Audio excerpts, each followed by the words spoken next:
ఇప్పుడు మీ జుట్టు రాలడం పూర్తిగా తగ్గిపోతుంది. ప్రిస్మోస్ B fall cure miracle herbal hair oil తో. నమస్తే, నేను విజయ్. ఎన్నికల్లో ఘోర ఓటమి తర్వాత జగన్మోహన్ రెడ్డిలో మార్పు కనిపిస్తుందా? ముఖ్యంగా పవన్ కళ్యాణ్ విషయంలో ఆచితూచి వ్యవహరించాలని నిర్ణయించారా? అందులో భాగంగానే పిఠాపురం వెళ్ళినా కూడా పవన్ పేరు అసలు జగన్ పలకలేదా? దీనిపైన విశ్లేషణ చేయడానికి మనతో పాటు పొలిటికల్ అనలిస్ట్ చందు శ్రీనివాస్ గారు స్టూడియోలో ఉన్నారు. నమస్తే శ్రీనివాస్ గారు. నమస్కారం విజయ్ గారు. గతంలో జగన్మోహన్ రెడ్డి గారు ఏ పర్యటనలో ఉన్నా, ఏ సభలో ఉన్నా పవన్ కళ్యాణ్ గారి మీద విరుచుకుపడేవారు. కానీ ఇప్పుడు ఎక్కడ కూడా పవన్ ప్రస్తావనే తీసుకురావట్లేదు. ఏంది మార్పు?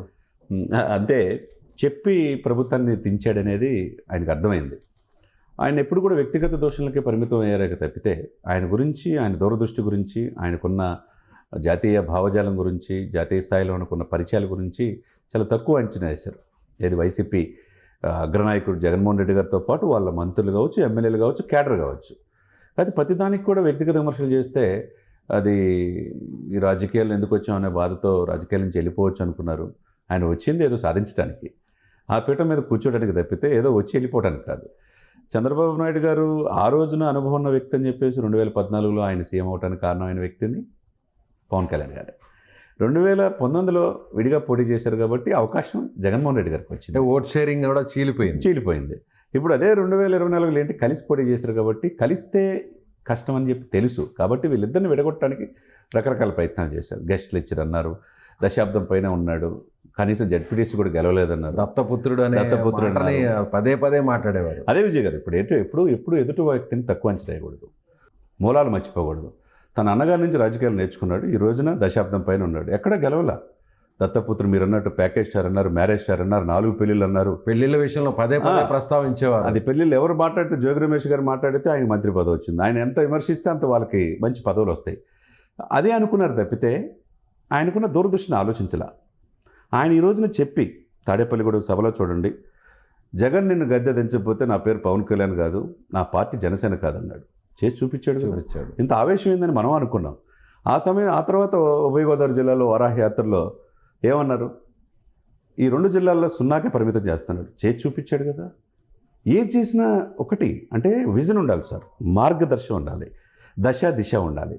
నాయకత్వ లక్షణాలు అంటే ఏంటంటే కమిట్మెంట్, డెడికేషన్, డిటర్మినేషన్. ఈ 3 ఉంటే నాయకుడిగా సక్సెస్ అవుతాడు.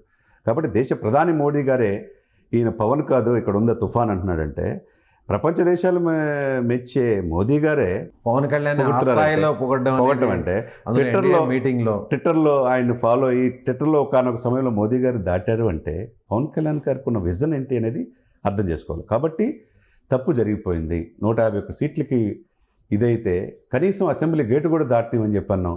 గేటు దాటం కాదు, 21 మంది ఎమ్మెల్యేలు గెలిచారు, 2 ఎంపీలు గెలిచారు. గెలిచి హుందాగా డిప్యూటీ సీఎంగా ముఖ్యమంత్రితో సరి సమానంగా సహముఖ్యమంత్రిగా ఉన్నాడు. అంటే దాన్ని బట్టి అర్థం చేసుకోవచ్చు. 100 రోజులు కూడా కాల, రేపు 20వ తారీఖు 100 రోజులు అండి. ఈ 100 రోజుల్లోపే వరల్డ్ రికార్డు చూసారుగా. ఎన్ని 13,326 గ్రామాల్లో గ్రామ సభలు పెట్టడం. తర్వాత మొన్న బుడమేరులో పొంగిపోతే దాదాపు ఎన్ని ప్లేసులు 400 గ్రామ పంచాయతీలకు ఒక్కొక్క పంచాయతీకి ₹1,00,000 ఇచ్చారు. 400 లక్షలు 4 కోట్లు ఇచ్చాడండి. జగన్మోహన్ రెడ్డి గారు రూపాయిని ఇచ్చాడా? ఆయన వ్యాపారాల నుంచి తీసి ఏ రోజున ₹10 ఇచ్చాడా? ఏ రోజు చేయలా. తన బిడ్డల డిపాజిట్లు కూడా కరిగించి ₹34 కోట్ల కౌలు రైతులకు 5,500 మందికి ఇచ్చాడు. ఏ రోజు ఎమ్మెల్యే గెలిపించిపోయినాయి ప్రజలకి. ఏదో ఈ రాష్ట్ర ప్రజలకు చేయాలన్న తపన తప్పితే ఆయనకి ఏది లేదండి. ఆయనకి పదవి వ్యామోహం లేదు. కాబట్టి ఈ రోజున జనం అక్కడ ఆయన్ని దళిత బడుగు బలహీన వర్గాల ఆశాజీతంగా 89% సప్రెస్డ్ గ్రూప్స్ నేతగా ఈ రాష్ట్రానికి ముఖ్యమంత్రి కావాలని చూస్తున్నారు. కాబట్టి తప్పు జరిగిందని చెప్పి జగన్మోహన్ రెడ్డి గారు ఈరోజు గ్రహించారు. కాబట్టి ఎక్కడ కూడా పవన్ విమర్శించొద్దు అంటున్నాడు. అంటే ఇంత భారీగా ఓడిపోవడానికి, అంటే ఒక్కసారిగా 11 సీట్లకే పరిమితం అవడానికి పవన్ని ఈ స్థాయిలో టార్గెట్ చేయడం కూడా ఒక రీజన్ అనుకోవచ్చు.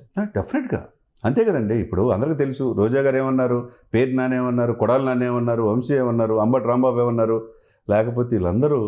దువ్వాడ ఏమన్నాడండి, దువ్వాడ అయితే ఏకపతివ్రతుడు లాగా ఆయన హిందూ సనాతన సంప్రదాయాన్ని గౌరవించాలన్నాడు. ఈరోజు ఏమైంది, వాళ్ళ భార్య పిల్లలు వచ్చి ఏం చేస్తున్నారు, ఏం జరుగుతున్నారు. ఇటువంటి వాళ్ళందరూ కూడా ఆయన విమర్శిస్తే ఆయన హ్యాపీగా ఉందని ఉన్నాడు. రష్యన్ మహిళ హ్యాపీగా మ్యారేజ్ చేసుకొని వారణాసి తీసుకెళ్ళిన, అయోధ్య తీసుకెళ్ళిన, మోదీ గారి దగ్గర తీసుకెళ్ళిన కొడుకుని, భార్యని, పిల్లల్ని తీసుకుని వెళ్తున్నాడు. ఇస్రోకి తీసుకెళ్తే కూతురుని తీసుకుని వెళ్ళాడు. అతను హ్యాపీగానే ఉన్నాడు. ఇక్కడ ఏంటంటే ఎప్పుడు కూడా వ్యక్తిగత దోషులకు వెళ్ళకూడదు. రాజకీయాలు వ్యక్తిగతంగా అవసరంలా. రాజకీయాల్లో హుందాగా ఉండాలనేది మొదటి నుంచి కూడా అందరూ చెప్తుంటారు, అదే ఫాలో అది ఫాలో అవ్వాలి. అది మరీ శుద్ధి మించి వెళ్ళిపోయింది కాబట్టి ఆంధ్రప్రదేశ్లో ఇది కాదు ప్రజలు చూసింది. పవన్ యొక్క చిత్తశుద్ధి, కమిట్మెంట్, ప్రజలకి ఏదో చేయాలన్న ఆలోచన ఉంది కాబట్టి ప్రజలు ఈ రోజున మ్యాండేటరీ 100% ఇచ్చారు. ఈరోజు 100% ఇవ్వటమే కాదు సార్ విజయ్ గారు, ఈ యొక్క మ్యాండేట్ ఇక్కడ గెలిచిన 21 ఎంపీలు కూడా కేంద్ర ప్రభుత్వంలో హ్యాట్రిక్ పీఎంగా మోడీ గారు అవడానికి కారణమైందంటే ఈ దేశంలో మోడీ గారిని ఆ సీట్లో కూర్చోబెట్టడానికి కూడా పవన్ కళ్యాణ్ గారు సహకరించాడు. దాన్ని బట్టి మనం అర్థం చేసుకోవాలి ఆయన యొక్క దూరదృష్టి, దార్శనికత. కాబట్టి మేము తప్పు చేసాం, పవన్ కళ్యాణ్ పట్ల అట్లా మాట్లాడకుండా ఉండాల్సిందని మొన్న పిన్నెల్లి బయటకు వచ్చినప్పుడు ఆ జైలు దగ్గరికి వెళ్ళినప్పుడు మాట్లాడలా, ఆ తర్వాత గుంటూరులో నందిగం సురేష్ అరెస్ట్ అయినప్పుడు పరామర్శించినప్పుడు మాట్లాడలా, లేకపోతే వరదలు వెళ్ళినప్పుడు మాట్లాడలా, నిన్నగాక మొన్న పిఠాపురం వెళ్ళినప్పుడు కూడా పవన్ కళ్యాణ్ నియోజకవర్గానికి వెళ్ళినా కూడా అక్కడ కూడా ప్రస్తావించలేదు. మరి పిఠాపురం కూడా వెళ్ళినప్పుడు పిఠాపురం వెళ్ళాడు కదా, సాక్షాత్ ఓడించమని చెప్పన్నారు కదా, గంగా గీత గారు గెలిస్తే డిప్యూటీ సీఎం చేస్తున్నారు కదా, ఎందుకు ఆ ప్రజలు చేయాల? ఆయన మెజార్టీ 60,000 తగ్గిపోయింది, ఈయన మెజార్టీ 70,700తో గెలిచాడు. అంటే శాశ్వత చిరునామాగా పిఠాపురం మార్చుకున్నాడు. అంటే ప్రజలు కావాల్సిందంటే పరిపాలన చేయగలరనే నమ్మకం కావాలి.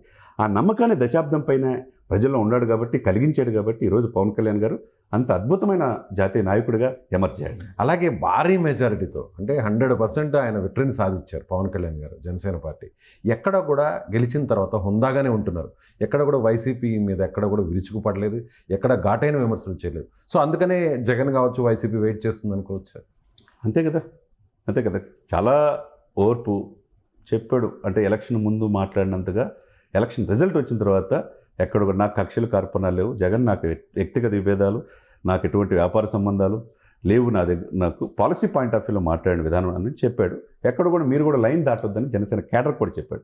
చూడండి ఈ క్యాడర్లో ఈ 3 నెలల పరిపాలన అంటే ఎన్నికల టైంలో ఉన్నటువంటి ఆ యుద్ధ వాతావరణం, మాటల యుద్ధం ఎక్కడ కనపడలేదు. అది లౌక్యం, స్థితప్రజ్ఞత అంటారు దాన్ని. ఆ లౌక్యం నేర్చుకున్నారు కాబట్టి ఈ రోజున ఆ స్థానంలో ఉన్నాడు. ఎక్కడ విమర్శించట్లేదే, ఎక్కడ ఒకే ఇదిలో ఉన్నాడు. క్యాడర్ కూడా ఒక దశ చెప్పాడే. ఈ 100 రోజుల్లో ఎక్కడైనా జనసేన కార్యకర్తలు వైసీపీ మీద ఇన్సిడెంట్ జరిగినప్పుడు చూసారా మీరు? టీడీపీ అయినా చూసుంటారు కానీ వైసీపీ మధ్య ఘర్షణ జరిగినాయి కానీ ఎక్కడ జనసేన జరగల. అంటే నాయకుడు అనే వ్యక్తికి నమ్మకం అంటే ఎలా ఉంటుంది అనేది పవన్ కళ్యాణ్ ఒక దార్శనికుడిగా, ఒక సరికొత్త రాజకీయ దిశగా పవన్ కళ్యాణ్ గారు ముందుకెళ్తున్నారు. సో ఇది వైసీపీలో వచ్చినటువంటి మార్పు అనుకోవచ్చా? డెఫినెట్ అంతే కదా. మనం తప్పులు ఏం చేసాం, తప్పు ఇంకా డ్యామేజ్ అవుతాం, ఇంకా చులకన అవుతాం.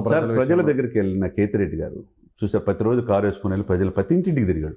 ఆయన ఓడిపోతారని ఎవరు అనుకోలే, చూసారు కదా మనం. అవును, ధర్మవరము ఆయన బీజేపీ గెలిచింది. ఆయన ఏమన్నాడు, మేము ఓడిపోవటానికి కారణం పవన్ కళ్యాణ్ గారు అంటే. పవన్ కళ్యాణ్ గారిని అలా దూషించకూడదు, వ్యక్తిగతంగా వెళ్ళాం, మా పార్టీ లైన్ తప్పిందని చెప్పేసి ఒప్పుకున్నాడు. అట్లా జక్కంపూడి రాజా ఒప్పుకున్నాడు. లేకపోతే ఇంకొకళ్ళు పేరు నాని కావచ్చు ఇంటర్వ్యూలో చెప్పారు. అంటే క్యాడర్ని దూరం చేసుకోవటం, క్యాడర్కి ఇది కాదు, ప్రజలకి ఇది కావచ్చు. ప్రజలకి ఏం కావాలి, నువ్వు సుపరిపాలన ఇస్తాను, స్పెషల్ స్టేటస్ ఇస్తాను, 22 మంది ఎంపీలు ఇస్తే ఎవరు జాతీయ స్థాయిలో ఎవరు ప్రధానమంత్రి అయినా మెడలు ఉంచుతాను. 22 మంది ఎంపీలు ఇస్తే ఎందుకు మెడలు ఉంచాలా 5 సంవత్సరాల్లో? ఎందుకు ఆంధ్రలో జీవనాడి పోలవరం పూర్తి చేయలేకపోయావు? ఎందుకు జాబ్ క్యాలెండర్ తీసుకురాలేకపోయావు? ఎందుకు రోడ్లు లేవు? మద్యపాన నిషేధం సంపూర్ణ దిశగా ఎలక్షన్కి వెళ్తానని ఎందుకు వెళ్ళలేకపోయావు? ఇవన్నీ లేనప్పుడు ప్రజలకి సంక్షేమం మాటను మీరు లక్షలు బటన్ నొక్కామంటే అభివృద్ధిని మర్చిపోతే, సంక్షేమ అభివృద్ధి 2 లేకపోతే, ఇప్పుడు సంక్షేమ అభివృద్ధి 2 కళ్ళు మాయని చెప్పి పవన్ కళ్యాణ్ గారు, చంద్రబాబు గారు చెప్పారు కాబట్టి ప్రజలు నమ్మారు. కాబట్టి ఈరోజు 161 ఎమ్మెల్యే సీట్లతో మంచి మెజార్టీతో. అప్పట్లో ఒక పెద్ద వెపన్ లాగా ముద్రగడ పద్మనాభం గారిని తీసుకొచ్చింది వైసీపీ. సో ప్రతిరోజు లేఖలు రాయడం, ఆయన మీద విమర్శలు గుప్పించడం జరిగింది. పేరు మార్చుకుంటాను గెలిస్తే అని కూడా ఆయన మార్చుకున్నాడు, పేరును కూడా మార్చుకున్నారు. సో ఇదంతా కూడా ఒక మిస్ఫైర్ అనుకోవచ్చా? అంతే కదండి. ఇప్పుడు అన్ని వైపులా అన్ని అస్త్రశస్త్రాలు చూశారు. వీళ్ళ భార్యల గురించి చెప్పారు, ఫ్యామిలీ గురించి చెప్పారు.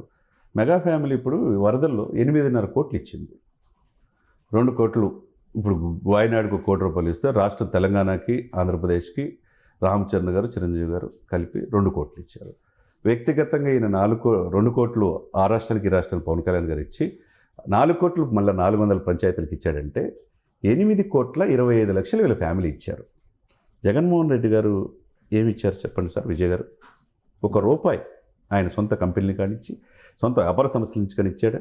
ఈ దేశంలోనే అత్యంత ఆదాయం ఉన్న ఎమ్మెల్యేగా, ముఖ్యమంత్రిగా ఎలక్షన్ అఫిడవిట్లో కూడా చూపించారు ఆయన. ఇప్పుడు పార్టీ నుంచి ₹1 ప్రకటించారు, ఇంతవరకు ఆ ₹1 కూడా ఇవ్వాల, ఎక్కడ చెక్ కానీ ఎక్కడ ఎక్కడ చెక్ కూడా కూడా లేదు. ప్రభుత్వానికి కాబట్టి చేరింది ఇక్కడ కూడా దీన్ని లేదు. బట్టే ప్రజలు చూస్తున్నారు. ప్రజలుగా చాలా తెలియగలరు. అల్టిమేట్గా ఓటర్ చాలా తెలియగలడు. ఓటర్ కావాల్సింది నువ్వు ఎంత ఇచ్చినా, ఎంత బటన్ నొక్కినా, ఎన్ని లక్షల కోట్లు ఇచ్చినా, ఏం చేసామనేది 5 సంవత్సరాలు మీ పరిపాలన గురించి చూస్తే, మంచిగా చేస్తే ఇంకో 5 సంవత్సరాలు ఇస్తారు. అలాగే మీరు అన్నట్టు ఈ డొనేషన్స్ సంబంధించి కూడా, ఫ్లడ్స్ సంబంధించి కూడా పవన్ కళ్యాణ్ ఒక చొరక అంటించారు వైసీపీ వారికి. ఇంతసేపటికి విమర్శలు గుప్పించడం కాదు, ఏ వైసీపీ నాయకుడన్నా ముందు కూడా మీరు కూడా రండి, మీరు కూడా మీ జేబుల నుంచి తీసి ఖర్చు పెట్టండి, విరాళాలు ఇవ్వండి అని చెప్పి చొరకలు అంటించారు. డెఫినెట్గా ఆయన చూసి నాయకుడు అనేవాడు ఎట్లా ఉండాలంటే, నాయకుడిని చూసి మిగతా క్యాడర్ కూడా తేవాలి. పంచాయతీరాజ్, అటవీ శాఖ, సైన్స్ అండ్ టెక్నాలజీ, తర్వాత ఇన్ని శాఖలు ఉన్నాయి కదా, ఈ శాఖల్లో ఆయన ఎప్పుడైతే డొనేట్ చేశాడో వెంటనే 14,85,00,000 ఇచ్చారు. ఎప్పుడు ఇటువంటి 2 దశాబ్దాలు ఇటువంటి డిప్యూటీ సీఎం గారిని చూడలేదు, మంత్రిని చూడలేదు. ప్రతి దాని మీద ఒక పూర్తి అవగాహన ఉన్నది. ఆయన చూసి ఇన్స్పిరేషన్తో మేము ఇచ్చామన్నారు. 14,25,00,000. తర్వాత 8 కోట్లు పంచాయతీరాజ్ సర్పంచుల సంఘం వీళ్ళందరూ కూడా ఇచ్చారు. అంటే చంద్రబాబు నాయుడు గారిని చూసుకొని వాళ్ళకు వేతనం కూడా వాళ్ళ 120 కోట్లు ఇచ్చారు. ఏది ఏపీ ఎన్జిఓస్. ఇంత స్థాయిలో కార్పొరేట్ సంస్థలు కావచ్చు, అనేక సినిమా ఇండస్ట్రీ మొత్తం కదిలింది. ఇండస్ట్రీ, జూనియర్ ఎన్టీఆర్ గారు కావచ్చు, లేకపోతే చిరంజీవి గారు కావచ్చు, లేకపోతే నిన్నగాక బాలకృష్ణ గారు, సిద్ధు జొన్నలగడ్డ, వీళ్ళందరూ ఎందుకు వెళ్ళారు, ఎందుకు సేవ చేస్తున్నారు? మహేష్ బాబు గారు కావచ్చు, ప్రభాస్ గారు, నాగార్జున గారు, ప్రభాస్ గారు అయితే ఎక్కువ స్థాయిలో చేస్తారు. ఇంత స్థాయి చేయాలన్న ఆలోచన ఎవరు, నాయకత్వాన్ని బట్టి ఉంటుంది. కాబట్టి ఇక్కడ నాయకుడు అనే 4.5 దశాబ్దాల అనుభవం చంద్రబాబు నాయుడు గారిది, పోరాట పట్టిమ పవన్ కళ్యాణ్ది. ఈ 2 చూసి వీళ్ళతో అనవసరంగా పెట్టుకున్నామే, వీళ్ళని అనవసరంగా అన్నామే అనే భావనలో వాళ్ళు కలిగింది. కాబట్టి ఆ 5తో చంద్రబాబు నాయుడు గారు, లోకేష్ గారిని విమర్శిస్తున్నారు, కానీ పవన్ కళ్యాణ్ విమర్శించే ధైర్యం చేయలేకపోతున్నారు అంతే. Right sir.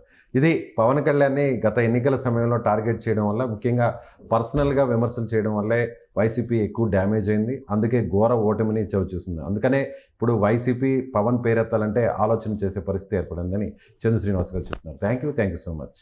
సుమన్ టీవీలో మీ పర్సనల్ అండ్ బిజినెస్ ప్రమోషన్స్ కోసం కింది నెంబర్కి కాంటాక్ట్ చేయండి.